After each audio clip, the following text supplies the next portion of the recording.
Role. नमस्कार, मैं हूं धनंजय वैद। आप देख रहे हैं न्यूज ग्लोबल 24। इस वक्त मैं पहुंचा हूं काराकाट लोकसभा क्षेत्र के शहरी गांव। ये मुस्लिम आबादी, मुस्लिम बहुल इलाका है, जहां आज बिहार में राजनीतिक सफर की शुरुआत मुस्लिम और यादवों से की जाती है। लालू जी भी मुस्लिमों के नेता रहे थे और उनकी चुनाव की जो फैक्टर हुआ करती थी, MY समीकरण के तहत ये चुनाव जीतते और हारने का काम करते रहे। आज मैं इस बार पहुंचा हूं जहां मोदी ने 400 पार अपनी नारा दी है कि हमारी सीट इस बार 400 के पार आएगी। वहीं काराकाट लोकसभा क्षेत्र 3 प्रत्याशियों का नाम सामने आया है प्रमुख रूप से। अब वैसे में यहाँ के मुस्लिम कहां जाएंगे और किस ओर इनकी रुझान आ पड़ी है, तो मैं जानने का प्रयास करता हूं। थोड़ी सी भौगोलिक स्थिति की भी मैं बात करूं तो काराकाट क्षेत्र 3 मगध और 3 शाहाबाद क्षेत्र में पड़ता है। 2 तरह की भाषाएं यहाँ बोली जाती है, मगही और भोजपुरी। ऐसे में मिलाकर के परिसीमन 2009 में तैयार की गई थी और इस परिसीमन के आधार पर 2 क्षेत्रों को मिलाकर एक काराकाट लोकसभा सीट तैयार की गई। अब यहाँ काराकाट की जनता, युवा क्या चाहती है, इस बार बिहार में किस तरह की बदलाव होगी या क्या इनकी रुझान है, मैं जानने का सीधा प्रयास करता हूँ। क्या नाम है आपका? कस के बोलिए, क्या नाम है आपका? वसीम खान मेरा नाम है। वसीम जी, आप ये बताइए कि मुस्लिम इस बार कहाँ? मुस्लिम है इस बार MIM के साथ है। और हम लोग बहुत दिन पहले से जैसे RJD में हम लोग थे, लेकिन RJD लालू जी जब से थे, लालू जी बहुत अच्छा चलाए। लालू जी को लड़के जब से आए हैं तो इसी आगे जैसे हम लोग का जैसे जो भी सीट है, जैसे हिंदा साहब जी सीट वहाँ से लड़ गई थी, हिंदा साहब को सीट नहीं दी, वो पैसे पर सीट बेच रहे हैं।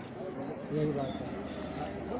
लालू जी आपके अच्छे नेता थे, फिर कहाँ जाएंगे RJD के कैंडिडेट? समय आएगा तो बताएगा। इतना दिन तो मुसलमान के साथ दिए थे, मगर अभी तो कैसे कैसे घूम रहे हैं, इधर उधर कर रहे हैं। अच्छा, जब इलेक्शन आता है तो मुसलमान के गांव में सब कुछ आता है। इलेक्शन जब खत्म हो जाता है तो यहाँ कोई झांकी मारने नहीं आता है, देखने नहीं आता है यहाँ के मुस्लिम कैसे है। तो क्या इन 5 टर्म में लोग रहे, इतने बार आप लोगों ने वोट दिया, NDA की सरकार भी रही, वहां के भी सांसद रहे, RJD से भी रहे, विधायक भी आपने चुना, तो विकास की बातें कहाँ हो पाती है? विकास यहाँ का ना अस्पताल बनाए, ना स्कूल बनाए, ना कोई फील्ड बनाए, कुछ तो बनाए भी नहीं किया यहाँ पर। हमेशा बिहार में जातीय समीकरण की बात आती है। बिहार में यादव और मुस्लिमों की एक वोट बैंक मानी जाती है, रोजगार की बात कोई नहीं करता। आप युवा हैं, कहाँ मानते हैं इस बार क्या होना चाहिए? इस बार बदलाव होना चाहिए। इलेक्शन में कोई भी नया चेहरा है, जैसे MI असुद्दीन ओवैसी साहब अपना कोई कैंडिडेट उतारे हैं यहाँ पे, उनको वोट दिया जाएगा पूरा फुल बहुमत से। इस गांव में आप ये मुझे बताइए, क्या नाम है आपका? MD इरफान नाम है। इरफान जी, ये बताइए कि मुस्लिमों की आबादी यहाँ वोटर कितने हैं? कम से कम 1400। क्या चाहती है इस बार? यहाँ तो चाहते हैं कि यहाँ बदलाव हो, ओवैसी साहब की पार्टी जीते, प्रियंका चौधरी जो है। जी, आप मिले हैं? जी, हम मिले हैं। यही हम बदलाव चाहते हैं कि यहाँ कोई विकास नहीं हुआ। महाबली सिंह भी रहे, उपेंद्र कुशवाहा भी रहे, कहाँ बदलाव हुआ? कुछ नहीं बदलाव हुआ। लाइट भी, एक भी लाइट देखिए तो बहुत लगा है, एक भी नहीं। हम लोग का युवा है तो नौकरी कहाँ मिले? लालू जी कितना थे वो अपने पूरा पवन सिंह भी चुनावी मैदान में हैं। पवन सिंह है, मगर फिल्म सिटी लाना चाह रहे हैं काराकाट में। वो खाली युवा हाथ मिलाने के लिए है, फोटो खिंचवाने के लिए है, जीत नहीं पाएंगे। क्या लगता है? आइए चाचा, आप आगे आइए। इस बार शहरी की जनता क्या चाहती है, किस तरह की बदलाव चाहती है? चाहती है बहुत जहाँ दिया जाएगा। किस ओर? आपके नेता तो लालू जी हैं, लालू जी हैं बिहार में?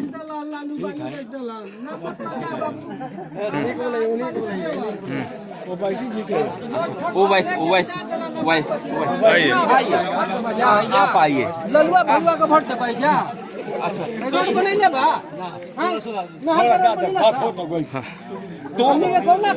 तो चाचा आप ये बताइए, मोदी जी कहते हैं कि हम 400 के पार लाएंगे, उपेंद्र कुशवाहा आपके सांसद भी रहे हैं, इस बार भी है, क्या कर दिलन है बाबू। अब नाम मतलब नमाज पढ़ के आवतन के बहुत कर दिलन। ओवैसी जी के दिया गया, बस हो गई, बस यही भाई कह दिलन। ओके बदलाव चाहती है? एकदम A to Z।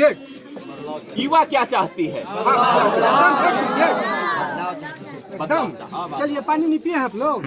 आप ये बताइए कि युवा अब ये कहती है पवन सिंह का गाना पर बाकी सारे लोग कहते हैं। अच्छा तो छोड़िए पवन सिंह के, वो तो फिल्मबाज है, तो क्या करें। पवन सिंह का रक्त। बाबू इधर आइए आप, क्या नाम है आपका? सुफियान जी, ये आप युवा हैं, रोजगार की बात कोई नहीं करता, हर लोग जाति पे बात करते हैं। करेंगे ना, बीजेपी है तो करेगा। एमआई को लाइए, कुछ नहीं करेगा, समझ गए। इसलिए बदलाव बहुत जरूरी है, एमआई को लाना बहुत जरूरी है। यहाँ की युवा बदलाव चाहते हैं, बुजुर्ग बदलाव चाहते हैं, मध्य स्तरीय वर्ग बदलाव चाहते हैं। ये बदलाव इस बार बिहार में एमवाई समीकरण को तोड़ते दिख रही है।